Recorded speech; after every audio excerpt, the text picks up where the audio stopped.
The Crito is the last of the Socratic dialogues that Plato wrote that we're going to consider in this class. He wrote others, but this is the last one for us. The Socratic dialogues refer to the dialogues that Plato wrote early on in his philosophical career. The later dialogues that he writes reflect his own philosophical position. In the Crito, we see Socrates in prison awaiting his execution after the trial which took place in the Apology, which we read last week, and we've talked about that last week. So here we're continuing the arc of the story as Socrates is languishing now in prison awaiting his execution, and we will ultimately conclude this arc with a brief look at the Phaedo, which I'll talk about at the end of this discussion, which, amongst other things, has a scene in which the death of Socrates is presented to us by Plato.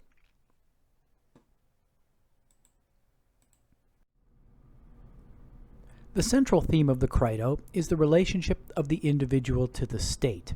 That is, what relationship do you, as a rational, moral being, have to the collective will of the state? Can the state just make you do whatever it decides, and must you do whatever the state determines you should do? This is an issue that the Greeks were very concerned with, as we are to this very day. You may have read in the course of your studies the play by Sophocles called Antigone, which represents kind of the diametrically opposed viewpoint that Socrates will take in the Crito. In the Antigone, Antigone's brother is killed, and she wants to bury his body so that he can go to the underworld and not suffer. But she's not permitted to bury him by Creon, who views her brother as a traitor. And so basically she does it anyway. She defies the laws of the state and says that she's doing so because her own individual moral judgment supersedes the pronouncements of any particular lawmaker within a society. We're going to see relatively the opposite position in the Crito, and that's going to be kind of a tricky thing. In the Crito, Socrates is going to defend what appears to be, anyway, a very authoritarian point of view that seems to give priority to the state over the individual's free moral decisions. And now this causes us some controversy. This is kind of a tricky situation because the issue then becomes, well, how do we reconcile that particular position of Socrates in the Crito with what Socrates seems to say in the Apology? In the Crito, he seems to say you should follow the laws no matter what. In the Apology, he seems to say, if the laws command me to stop doing philosophy, I'm going to rebel and I'm not going to obey. So that creates a little bit of an issue that we'll talk about at the end of this discussion. So also in the Crito, we're going to get a anticipation of a theory called the social contract theory. It's kind of a prototypical form of the social contract theory, which we'll see more fully developed later on in the class, but the basic idea will be presented here. That is, that in some way there's a contract relationship that is implicit between citizens and the state in which they live. The Crito takes place after the Apology, almost immediately thereafter. Socrates is in prison awaiting execution following his trial. The execution was delayed due to a religious mission to the island of Delos. This was a mission in honor of the slaying of the Minotaur by Theseus, which you might have read about in your studies of Greek mythology. During that religious mission, all executions were placed on hold, and so Socrates is languishing in prison for a while, and he gets a visit from his friend Crito, who's come to convince him that rather than wait around for his ultimate execution, he should escape. And so Crito is going to present a plan of escape to Socrates. The Crito is controversial because the view articulated in it seems to be at odds with the view in the Apology. In the Apology, Socrates appeared willing to defy the law in defense of his religious mission and in defense of the philosophical life. In the Crito, when Socrates gives his position, which is presented when he is speaking for the laws of Athens, the position he gives seems to be the exact opposite. He seems to be arguing for the priority of the state over the individual citizen. So then the question becomes, well, which is the view of Socrates? If they're both the view of Socrates, as I've laid out, then it appears as though he's quite muddled up, that he's got a position that doesn't make any sense. If you can't hold both of those positions, it seems, on the face of it. And so one thing I'll try to do at the end of this dialogue is give you some of the suggestions that interpreters have made to try to solve this particular interpretive issue. I find it useful to divide the dialogue up into 5 separate sections. There's the introduction, where we get the meeting of Crito and Socrates in the prison cell. Then we'll look at Crito's arguments why Socrates should escape. And then we'll get Socrates' initial response as he restates the moral principles that will support his ultimate argument. And then we'll get the argument of Socrates, which is kind of tricky because he presents it as though he's speaking for the laws of Athens. But the laws of Athens is basically Socrates' position, and then we'll get finally the law's reply to the arguments that Crito had initially made. So the dialogue takes place in a room in the state prison in Athens in the year 399 BCE. It's about a half an hour before dawn. The room would be almost dark. There might be a little oil lamp next to the bed. The bed is against the back wall, and Crito is sitting patiently on a stool at the foot of the bed, waiting for Socrates to wake up. Socrates is sleeping. Crito has bribed the guard to be let in, and he's sitting there at the foot of the bed under a great emotional stress because he's very disturbed that his friend is soon going to die. Socrates wakes up. He appears very calm in the face of his pending execution, and they discuss whether or not the boat has actually been sighted and is soon going to arrive that will indicate that Socrates has to die.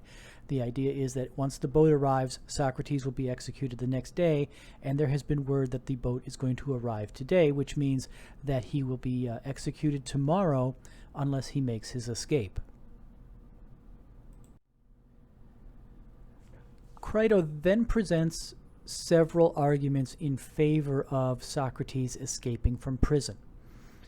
First of all, he says, by allowing himself to be executed by the state, Socrates is endangering the good reputation of his friends. People will think that his friends were either too cheap or too cowardly to help him, and they allowed him to die. And think of your friend's reputation, Socrates. That's not going to sit very well with other people. He says that he has friends who are willing to take the risk. He and his friends are willing to take the risk.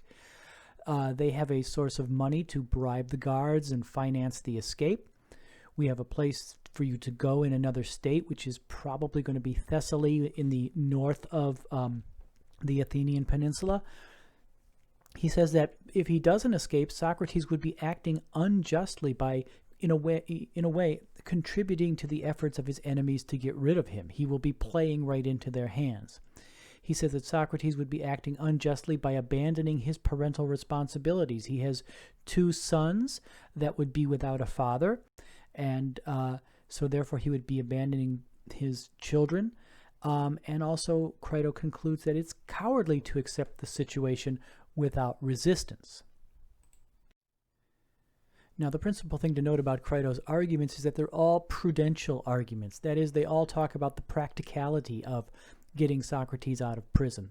There are some obstacles. They can be surmounted, and they describe how it might be in Socrates or Crito's best interest for Socrates to escape. But Socrates is operating at a kind of a different level here. He's not really concerned about the feasibility of escape. Socrates is more concerned with whether or not it's the right thing to do. So even though these are good prudential arguments, perhaps or perhaps not, nevertheless they don't have anything to do with whether or not escaping would be the morally proper thing. So one thing that Crito's arguments do appear to assume is that most people would probably think it's normal for Socrates to try to escape back then. In fact, if he didn't, many people would think that would be unusual. part of this has to do with the fact that he was given an opportunity to choose the alternative penalty of banishment during the apology and didn't take up the offer and didn't pursue that line of approach. And so therefore, this might be another chance for him to basically avail himself of that opportunity. So Socrates, however, doesn't really care about public opinion. He doesn't care what the many think. He says it's the opinion of the wise, those who know, and not the many, that matters. This theme, in a way, anticipates a kind of an aristocratic outlook that we'll see more developed in a more extreme form in Plato. And it's one of the reasons for Plato's opposition to democratic society. We'll talk about that in coming weeks as we talk about Plato's Republic, but the basic idea is that in a democracy, the many are in charge. That is, the majority rules. But the vast majority of these people are not well informed about political matters or statecraft, and they don't know what they're doing. And so when you put them in charge of the state, you're putting the least qualified people in charge. Rather, he's going to argue it should be the wise that should rule. So we're kind of getting an anticipation here in this writing about Socrates, where Plato will ultimately go in terms of his political philosophy. So just to recap, the central question for Socrates is not, is escape feasible, but is it just? That is it just in the sense of, is it the right thing to do? Is it morally right to escape from prison, or should he not escape and face his penalty? Before considering the specifically moral questions involved, which we'll get to in just a second, Socrates begins with a brief overview of his basic philosophical position in general. And as we've already seen, he clearly holds that we should respect the judgments of experts and not the majority in all matters, but especially in matters of justice. There's a lot of plausibility to this, at least to a certain extent. I mean, if you have a serious illness, for example, you don't take a poll of your friends to determine what's wrong with you. You go to an expert in medicine to diagnose you. Well, similarly, Socrates and later Plato will argue that in matters of the state, it should be an issue where the experts rule and the experts determine what is right or what is wrong. Ultimately, it's going to turn out the experts in justice, by the way, the experts in statecraft, will be philosophers, oddly enough. So that'll be a theme we'll explore next week. So that's the first idea here. We should respect the judgments of experts, not the majority. So it's the wise and not the many that matter. For Socrates, it is the soul that is more important than the body. And so this is hearkening to this notion that the body is in a way the prison of the soul, and ultimately the soul wants to escape from the body to a domain of freedom, so to speak, and enlightenment. And so we want to care for our soul, and that's the more important element of a human being. And therefore, related to that, Socrates argues that we should therefore never commit injustice or do the wrong thing, because injustice or doing the wrong thing ruins the soul, and that would be ruining the most important part of us. So these are some background ideas that Socrates brings up to remind Crito of his general standpoint, the position from which he's coming at this question of escape. Socrates' reply to Crito is going to rest on several moral principles, the first of which is that to commit injustice is always wrong. We've already seen the reason for this, because committing injustice ruins the soul and therefore damages not only the person you do the injustice to, but yourself as well.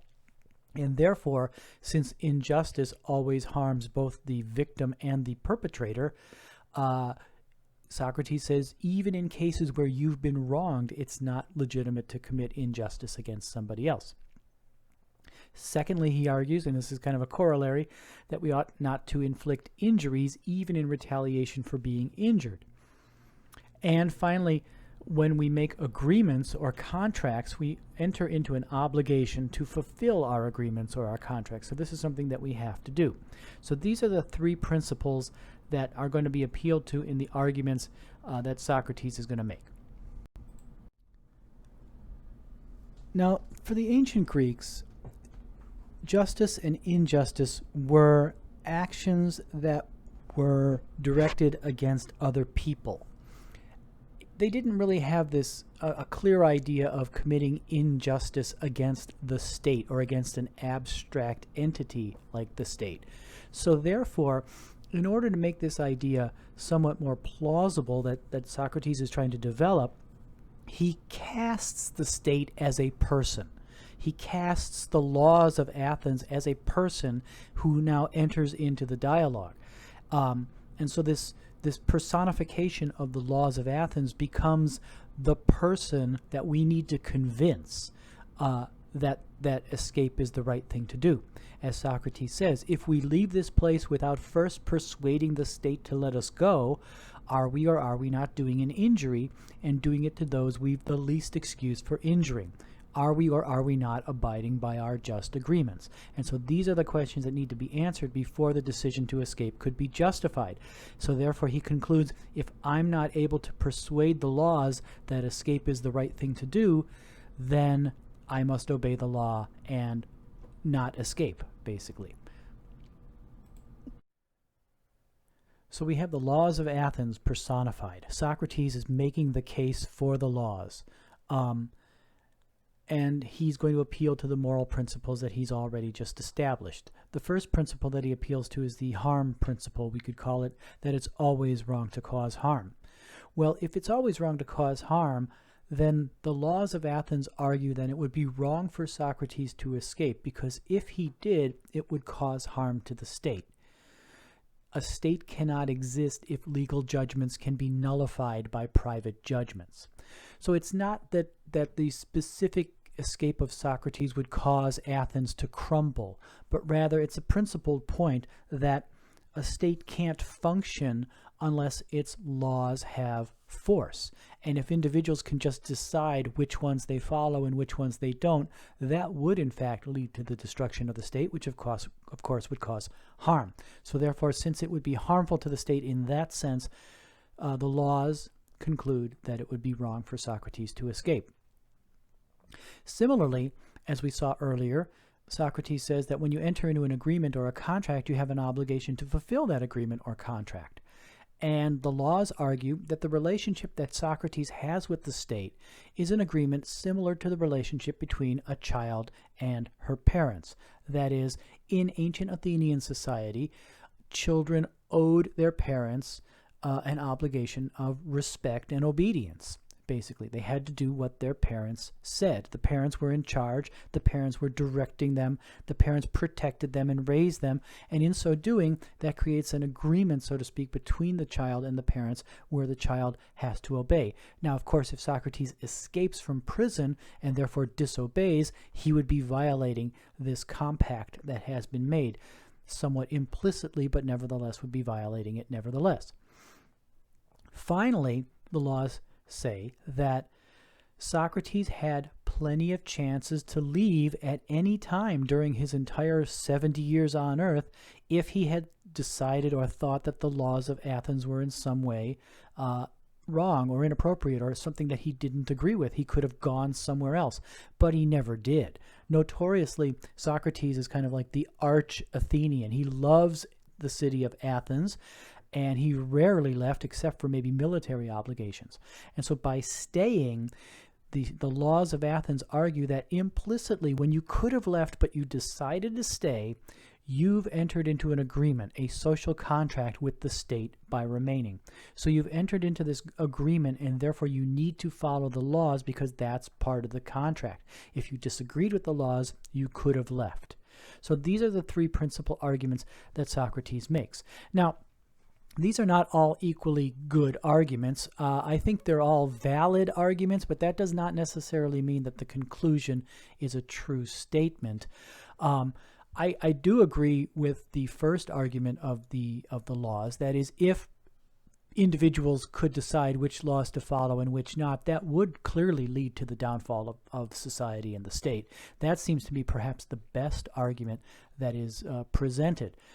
The analogy of the citizen to the state as a child to their parents, that one seems a little bit forced to me. I don't think that that those two things are similar enough to warrant the conclusion that Socrates or the Laws of Athens tries to draw.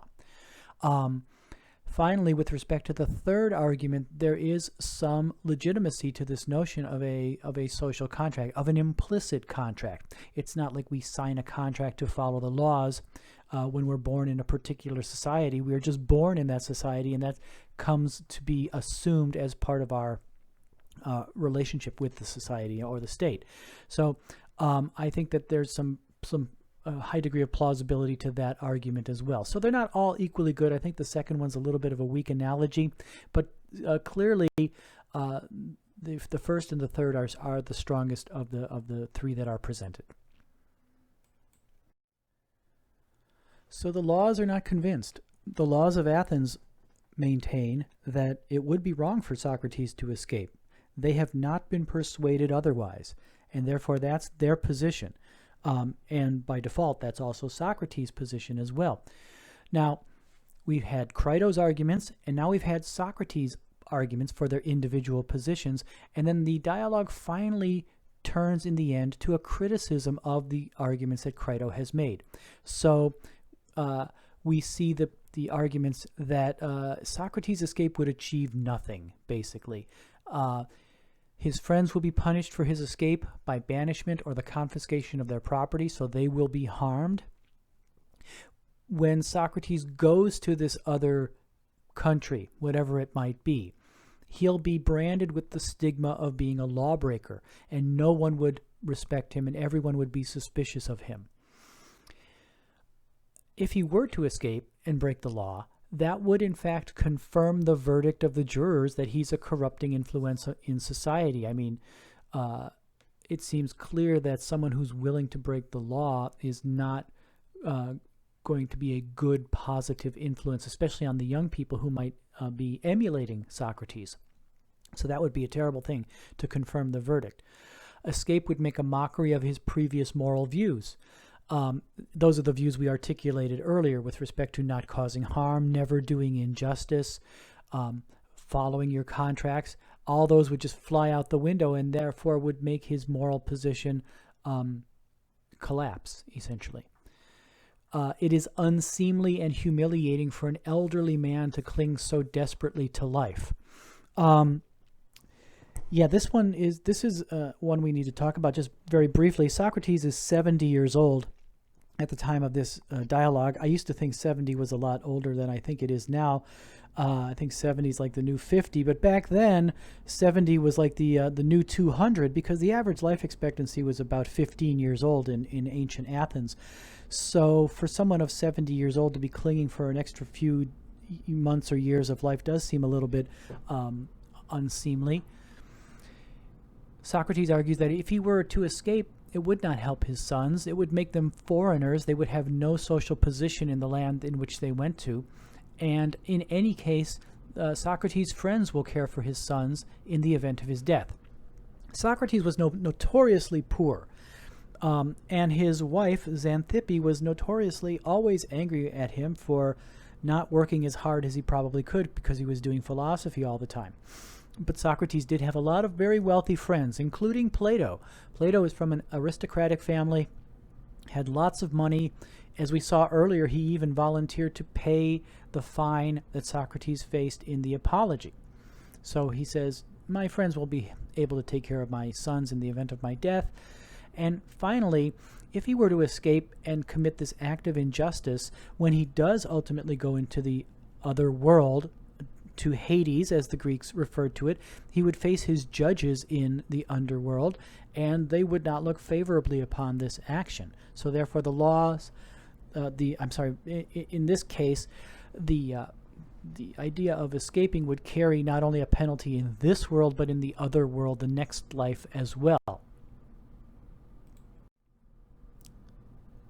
Now, as I said earlier, there's an interpretive issue of trying to reconcile the Crito with the Apology.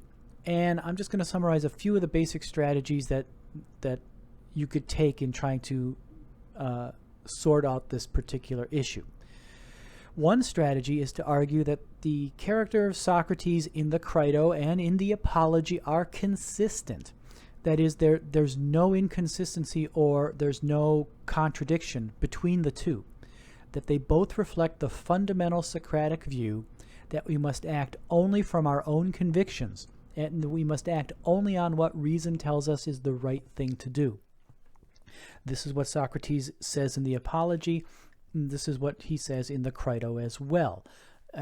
He doesn't do something, he doesn't escape because people think it would be expected, or the majority thinks it's a good idea, or that Crito thinks it's a good idea. He's got to think it through for himself. So I'm calling this the Socratic approach, the idea that both of these positions are consistent.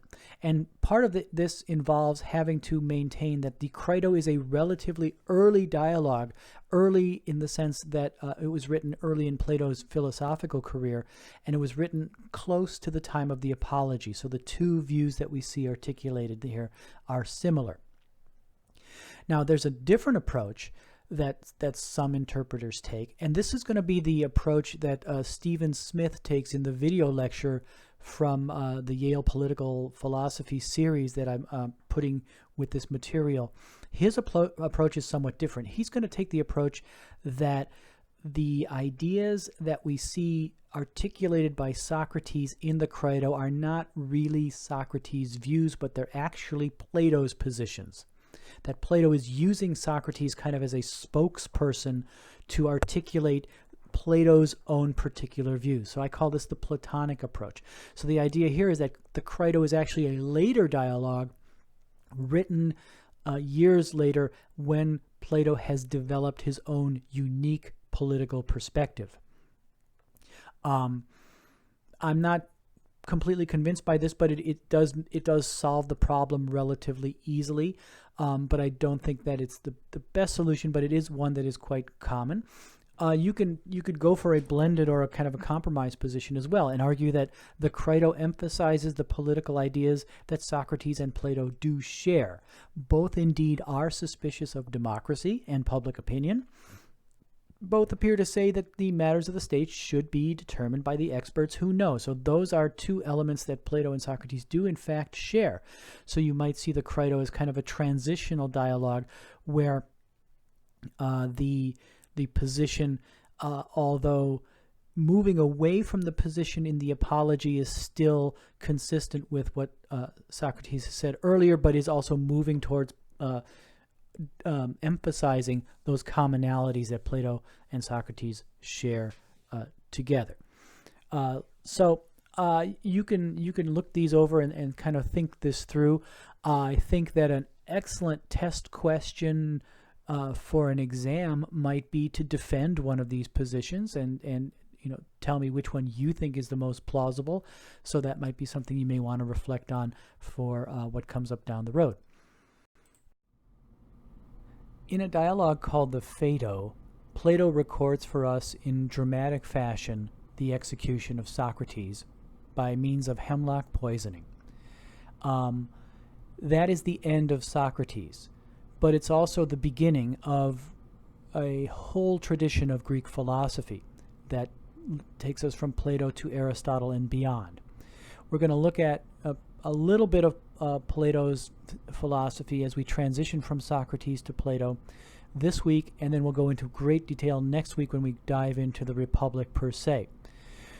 In Plato's 7th letter, he talks about how the experience of the execution of Socrates, who was, by all accounts, he was the most virtuous person in all of Athens, convinced Plato of the corrupt nature of his society, and therefore turns him away from a life of politics and towards a life of philosophy.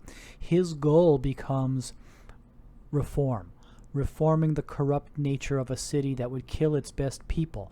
And in order to do this reform, he is determined to create a plan that would make the state better, and in fact would make the state as perfect as it could possibly be made given human nature. And we're going to see that plan, at least in some of its parts, in next week when we look at the Republic. So now, before we get into Plato's 7th letter and other issues relating to Plato's philosophy, we're going to make a brief little pause and consider the arguments of the Crito from an alternative perspective. And I've included in the next unit, the next unit lesson for this week, a bit of an article by Henry David Thoreau called On the Duty of Civil Disobedience, in which we're going to see articulated the exact opposite position, perhaps, that Socrates had. And so we'll consider that, because that kind of gives us a nice counterpoint that we can see which position is perhaps defended better. And then we'll move on again to transition into Plato's philosophy.